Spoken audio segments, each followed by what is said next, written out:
Hey, what's up, blue collar business owner? Welcome back to the Blue Collar Prosperity Podcast. I'm your host, Paul Maskill, where we focus on helping guide you to have a prosperous blue collar business.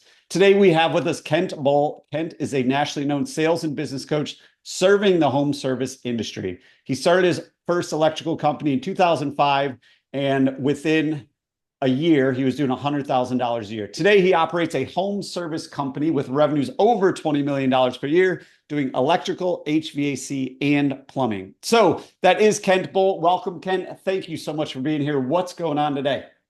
I'm doing wonderful. I've Awesome. had a busy morning training companies, and this is my second podcast of the day, but it's been busy, but I love doing it, and I'm excited to be here. Awesome. Super excited to have you here as well. Obviously, you've been in the trades for a really long time. You've been around it, you've been in it, you've been operating it, owning, doing all the things. So, how did your journey start into the trades to really propel you to where you are today? Yeah, long story. I'm not going to go through all of it, but I started when I was 9 years old with my dad as an electrician, so kind of enslaved in the industry like a lot of sons were. He was a master electrician and also did commercial refrigeration. So I have a little bit of background in that. And it's small, just him and me. We didn't never had any employees, nothing like that. And so that's how I started in this business.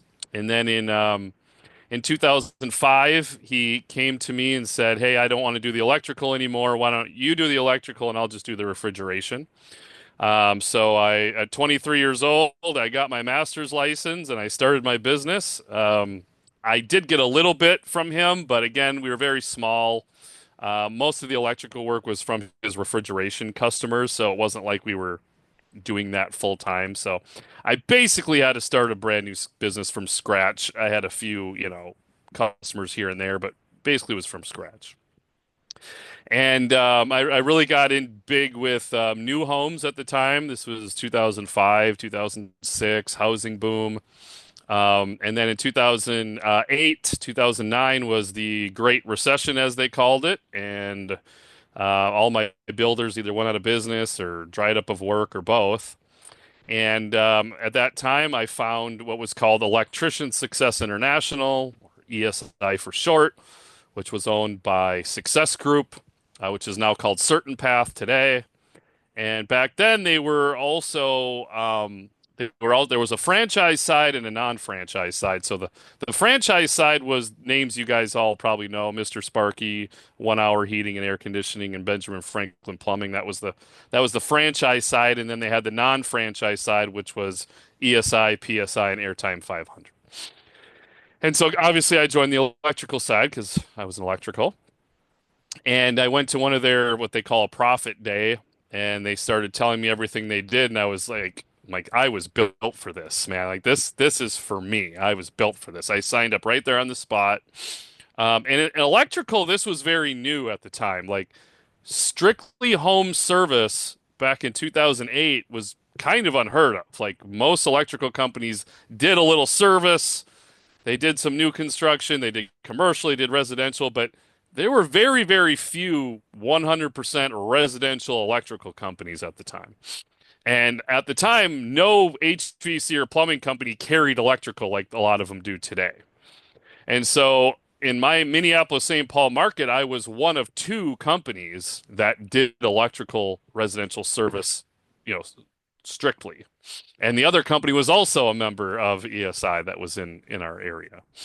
And so I joined that group. I built that business up to about $6 million in revenue. That's in today's dollars. I go by today's dollars because 6 million today was like 3 million then, but you had the same amount of people, right? So it's $6 million of about revenue, and then I purchased an HVAC company in 2017. They did about 8 million, and then I purchased a small plumbing company. They were doing just under 1 million at the time. And I rolled those businesses all together, and I created my business. I built that up, and then I rolled that into what's called platform partners. And we have 30 companies in our platform. We're doing a little over $1 billion in revenue a year in that platform. And I just recently took my business specifically for odd reasons and sold that to a private equity, but I'm still part of the large platforms. So anyway, I tell everybody I've been everywhere from the guy in the truck, in the attics, in the crawl spaces, all the way to where I am today. I've done every part of the business. I've been the dispatcher, I've been the marketing guy, I've been the call by call manager, I've been the technician. I've kind of seen every facet of this. And I think there's very few business coaches or sales coaches that can say that they've done them all and built them all themselves. And so I think it makes me a little unique with all that. Awesome. I mean, it's an incredible journey to go from, being your dad's helper and apprentice all the way up to scaling and then realizing, hey, we can roll up HVAC, we can buy plumbing, turn it into a platform company, and then have that exit. So a lot of the time, you spend a lot of your time now. I follow your content, and you mentioned that you've done all the seats. You're big into call by call management. Now, I know there's people that love it, people that are skeptical of it, people that have no idea what it is. Mm-hmm. For those that either don't know what it is, aren't sure what it is, what is actually call by call management, and why is it so important to the success of companies in the home service space? Yeah, so great question. I'm on calls all day and I explain this every day and I love the topic. So call by call management, it's a buzzword. In the industry, last probably year or two, people are talking a lot about it. The reason I think it's coming online now big is because the downturn in the economy, the inflation, it's made selling more difficult. Call volume has dropped for more companies. Marketing has gotten more expensive than ever, and our tickets are lower because of the economy. So when I did this in 2008, I didn't do call by call management. When I got into this industry in 2008, that was the height of the recession. And you better know how to sell. Like if you were going to make it in 2008, 2009, and even 2010, you better know how to sell because every call counted. There were more houses almost for sale than people not for sale when I would drive down the street back in that time. And so it was difficult. Fast forward to today, I believe we are in a massive recession. I don't think our government leaders want to say it, but I think we are. And so the same principles apply. We better be good at selling, and every call counts. The other side of the coin is we should have, if you haven't, you should have doubled your prices since 2020. Customers thought we were expensive in 2020. And now we have to be probably almost double with inflation since 2020, maybe more than double. And now customers thought that was expensive then. Now we're doubling our price in a down economy with high inflation, and credit card debt is higher than it's ever been. All this adds up to making the technician have to do something different in the home, and every call matters, and marketing is so expensive. So how do we squeeze as much juice out of every call as we can while being ethical at the same time, right? And so call by call management is what does it. And so what call by call management is made up of is a strict sales process. So everybody in the company has to run the same process in the home. Now, I'm not saying they need to be robots. Like, I don't want that, but they have to hit the key points throughout the process because as a call-by-call manager sitting in the office, how am I going to help this person when I have no idea what they're doing in the home? But if I know they're following a similar process, I kind of know what's going on in the home without being there. Okay?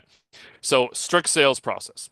The next is call-by-call declines. So at certain points in the process, key points, usually after proposing something, whether it's a diagnostic or a repair or a replacement, if we get a decline from the customer, the call-by-call manager is required to get on the phone with the customer, not with the technician, with the customer, and find out why, right?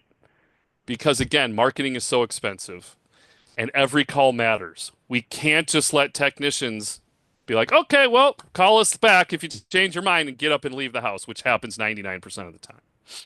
We can't allow that. We paid probably $200 to $500 for that lead through our marketing company. We can't just roll over and die and let it go. It's too valuable. And so the call by call manager needs to get on the phone with the customer for a dollar's perspective, but they also need to get on the phone with the customer as a moral reason too. Like, okay, so we just told this customer a lot about their home. We educated them and they don't want to move forward with our company. I really should find out why. Like this customer is really firing us in a way. I know none of us want to admit it, but they really did. They had us to the house. We gave them a price. They said no. They fired us. We should find out why as a manager. And I will tell you, after being the call by call manager, I've sat in that seat before. You will find out so much of what is going right and what is going wrong if you talk to your customer directly and bypass the technician.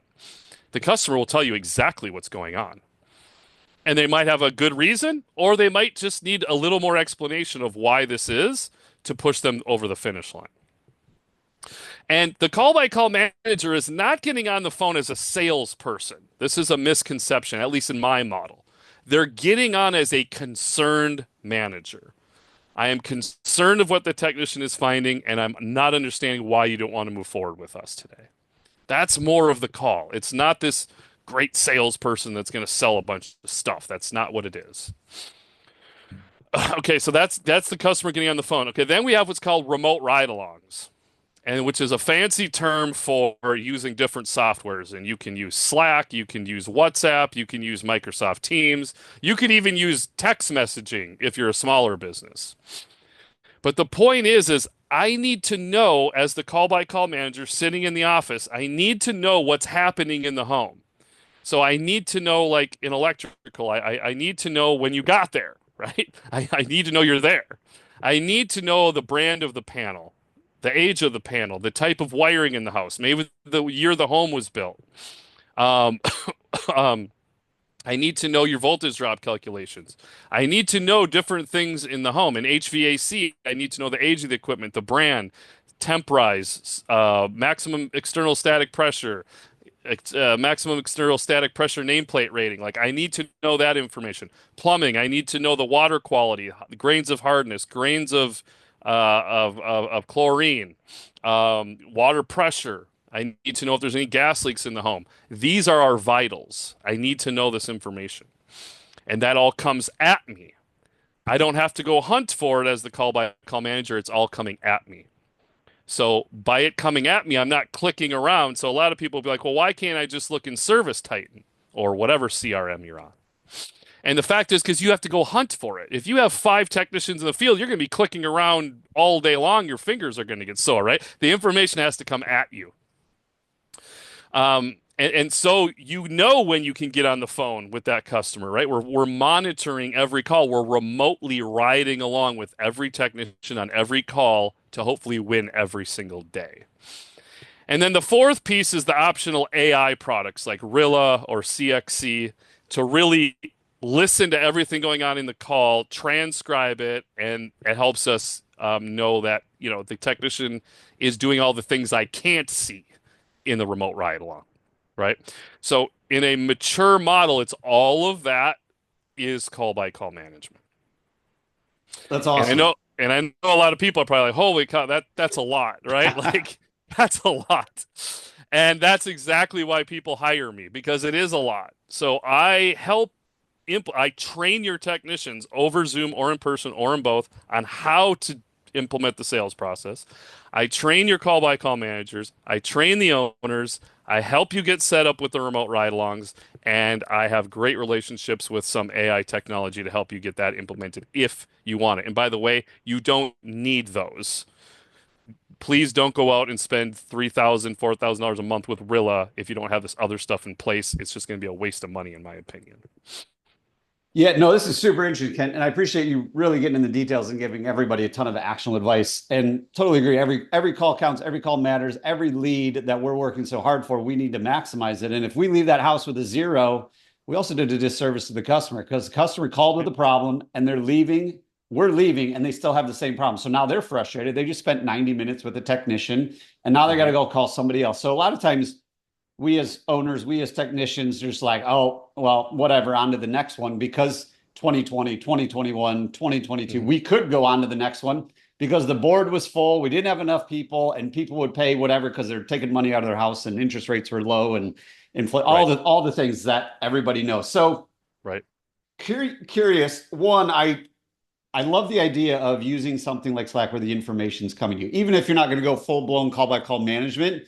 I've been there clicking through calls on Service Titan and looking at pictures and seeing if they filled out the form and seeing if they put in the notes. But when you put it Yeah. back on the technician of, hey, here are the things here's the template you got to follow: age of home, age of panel, what Yeah. all the things that we need in order to serve the customer, in order to, just like going to a doctor, and we need those vitals, like you said. So I'm curious because I'm sure you get this all the time, and technicians feel this when this gets implemented and it's doing something different, and we don't Mhm. like change, but it could also feel like, oh, my service manager doesn't trust me or my dispatcher doesn't trust me. Now I'm just being Right. babysat all day. I'm being micromanaged. What's your response to those, complaints, issues, thought processes of, around call by call management? Yeah, no, great question. And to piggyback off what you started with, which was, we have them fill out debriefs and forms, right? The problem with that is we're reactive, right? They left. That we can't go back in time, right? So yeah, we have, assuming the technician filled it all out and was honest with everything, we have the information, but we really can't do anything with that last call. And what happens is as owners and managers, we're usually extremely busy. Like we're so busy. By the time like that guy's slack, and I'm sure he'll turn around, and then I'll talk to him next week. Oh shoot, he's on vacation next week. Okay, let's follow. Oh, I'm on vacation that week. Okay, well then the next week, right? And before you know it, 2 days, 3 weeks, 2 months go by when we finally sit down with this technician and find out all the things they've maybe stopped doing in the process. We could have figured that out after two service calls instead of 2 weeks or 2 days. What call by call management does is it turns your business in from reactive to proactive. And that is literally a game changer because most owners and managers are just putting out fires all day long. Well, if they just spent that time doing call by call management, they would stop the fires before they'd start, at least most of them. And so a lot of people are like, I don't have time for this. I don't have time for this. It's like you don't have time for it because you're putting out fires all day. What if we get those fires to stop starting? Then you're not using your time on that and you're being proactive, right? So I wanted to bring that up in the first part of your question. But the second part is the technicians. Yes. So it's all depends on how you look at it, right? It's just like complementary safety evaluations in the home, right? A homeowner could be like, "You're just trying to sell me more stuff that I don't need," right? Or you could look at it as we're doing an extra service to make sure your home is as safe as possible before you leave, right? It's all the mindset of how you look at it. Um, but I always say this, football fans, pick your best quarterback. I'll just use Tom Brady because everybody knows who he is, whether you like him or not. Tom Brady had a coach, and in his helmet, he had an earpiece, right? Every quarterback has it in the NFL. And they're allowed to talk to their coach, I think, right up until the ball is snapped and it shuts off. We have one of the best quarterbacks, or the best quarterbacks in the world, still have a coach in their ear. They're basically doing call by call management. The coach is looking at screens, he's looking at the field, he's telling the quarterback what they should do and what plays to run, right? And then the mic shuts off and then they execute. This is very similar, right? We're a winning team. And if the coach has the information and can give you some advice to win the call, like why wouldn't we want that person, right? Like why wouldn't we want that person literally in our back pocket helping us throughout the call?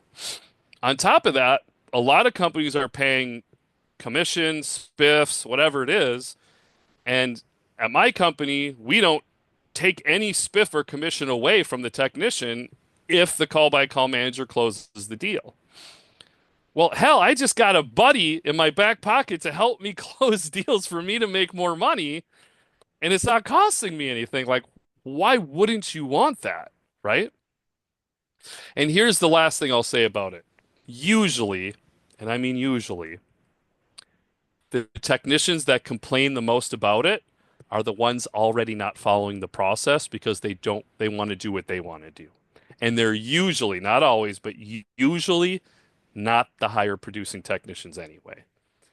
And they probably could use it more than anybody. Yeah, and it's definitely true. And I heard this kind of analogy a long time ago. The people who hate report card day are the people who aren't doing well. People who love Right. report card day, I'm like, I'm crushing Yeah. it. I'm following the Yeah. They're process. they're waiting for the report card because they want to Yeah. see how good they did, right? Yeah. Yeah. And the good players on the field, they're excited to see what the score is at the end. They're excited to show up and play, and they work, together as a team. So I'm curious on this one, just kind of go back a few. One thing I do love is when the call by call manager gets on the phone, it's not to, hey, we'll give you a discount if you say yes now. And Mhm. then it turns into the used car sales. And let me go into the back mysterious room and talk to the manager and see what we can do. Then all trust is broken. But I really love the idea of, Mhm. I just want to figure out what happened and why, how did we fail you because you're not moving forward to fix a problem that you called with. So just wanted to go back on that because I love that. But one thing that I'm curious of, most traditional home service companies that are doing just service, they have dispatchers and they have service managers. Service manager sometimes does call by call, but it's usually like, hey, I'm in the van and I got to put together my options. What do you think about my options? Mhm. Dispatcher is kind of, okay, they're getting ready to wrap up. I see that they just got a zero. Now I got to find out something else for me. Or they just sold it. I'm going to tell them if they can do it or if it's got to flip to install or something like that. But who's doing call by call management? Do we need a dispatcher? Do we need a service manager? Are they splitting the duties? What does the office side look like if you go all in on the call by call management? Yeah, great question. You're asking all the advanced questions. I love it. Um, so I have posted, and people get upset when I say fire all your dispatchers. We shouldn't have dispatchers. We should have call-by-call managers. Um, we should also never have service managers. Fire your service managers. We don't need service managers. Most service managers are a technician brought out of the field to sit in the office, and they think their job is to help guys figure out technical problems in the field. And that's really not their job. Their job is to make sure customers are happy and revenue's coming through the door. They should really be called revenue managers. And most people wouldn't volunteer for the job probably if you told them, do you want to be the revenue manager, right? It's a lot more scary than service manager. But what you really need is a sales manager in a smaller operation. You need a sales manager who is the call by call manager. When you get past 8 to 10 trucks, then you'll need a call-by-call manager in between the sales manager and the technicians. And if you get larger, you might need multiple call-by-call managers and multiple sales managers, right? And so it grows. It has legs. So the more you grow, the more pieces we put in place.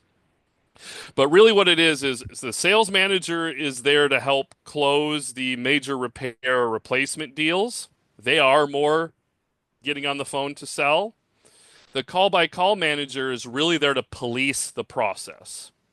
So I always say they're the policeman or the policewoman of the process. And by the way, they do not need technical knowledge. Some of my best call by call managers were dispatchers.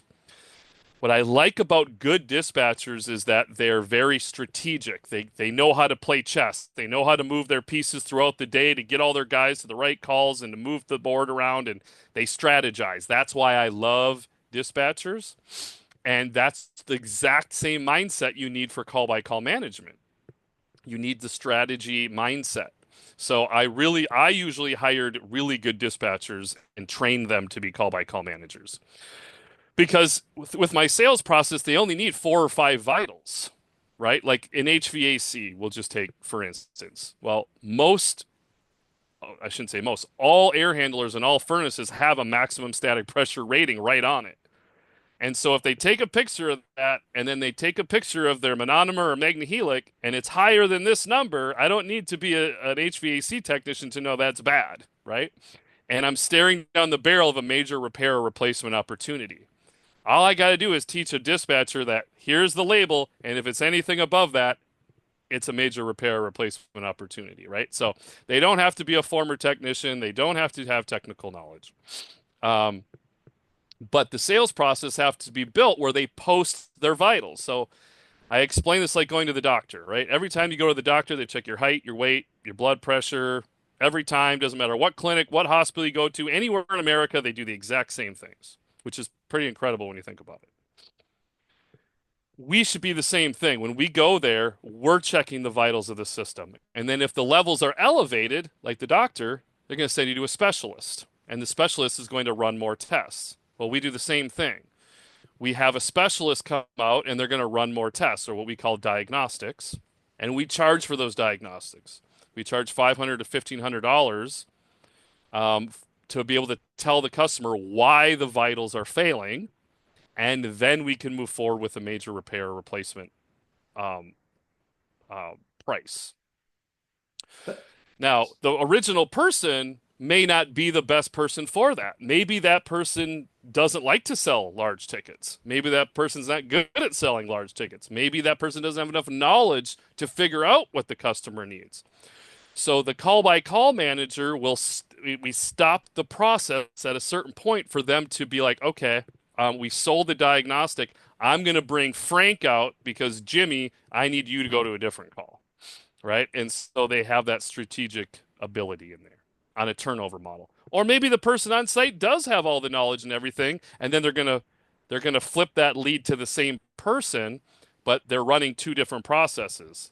They're a technician and then they're a field supervisor. They do two different things, and they follow this process now if they're the same person. This is super helpful. This is super insightful. And I really appreciate you like going into detail and like actually how it works. Because obviously there's a lot of content out in the world where it's like all theory, but doesn't actually get into, into the meat and potatoes of it per se. So this has all been super helpful, really walking everybody through from the time your technician goes out there. What is call by call management, following a sales process? What is the call by call manager? What do we do with dispatchers, service managers? And I do love the point because so many companies are like, well, we need someone over and see everybody. So let's promote, our best guy from the field. He's a service manager, but he might be really good technically, but he doesn't know how to drive revenue. And that person's job is to run the sales trainings and do all the other things and coach and lead and do everything you need for your service techs to be able to sell. But I do love the idea of, turning your dispatchers into, the good dispatchers know how much revenue they have to hit and they know who's good at what, and they have all the things done. And now it's their responsibility to make sure the guys are actually following the process to drive the revenue, which is the end goal of them anyway. So that's been super helpful. We've gone over a ton of things, Ken. As we start to wrap this up, I like to give everybody out there, something actionable they can do within the next 24 hours. We've talked about a lot of things. I'm guessing a lot of listeners aren't doing what you teach people to do every day. What's one thing anybody out there in the home service space can do within the next 24 hours to start to move their business forward, even just 1%? If you should be tracking your average tickets and closing rates per technician. If you are doing that and you have a technician running over a $2,000 average ticket, you don't want that guy physically doing the work anymore. You better figure out a way to have somebody else do the work, like an install crew or an apprentice following them. Once you realize that your best sales guy, if you just keep him selling and not have him do the work, you can push your business so much further. When we started implementing install crews for our best technicians, we almost doubled in sales that year without running any more calls. We just kept the guys who were good at selling, and we had install crews coming behind them to do the work. That is awesome insight. Great advice for everybody out there. Ken Boll, thank you again for coming on the show, sharing your journey and providing a ton of actual advice, insight, wisdom for all the blue collar business owners out there as we continue on this journey to prosperity. Before we sign off though, Ken, where can our listeners go to keep in touch with you, learn more about you, your process, and reach out to you? Yeah, I'm an older generation, so I'm on Facebook a lot. It's just Kent Boll. I have a personal page. I have a Kent Boll business page. Doesn't matter. You can get a hold of me either way there. You can email me, kboll5096@gmail.com is another way to get a hold of me too. And I'll be able to reach back out to you and set up a discovery call and find out about your business and what you're looking to do and how I can help you. Awesome. There you guys have it. Kent Boll is old school, so just look him up. I'm guessing there's not a ton of them in the world. Kent is Kent, Boll is Boll. Kent, thanks again for coming on the show today. Really appreciate it. Thank you.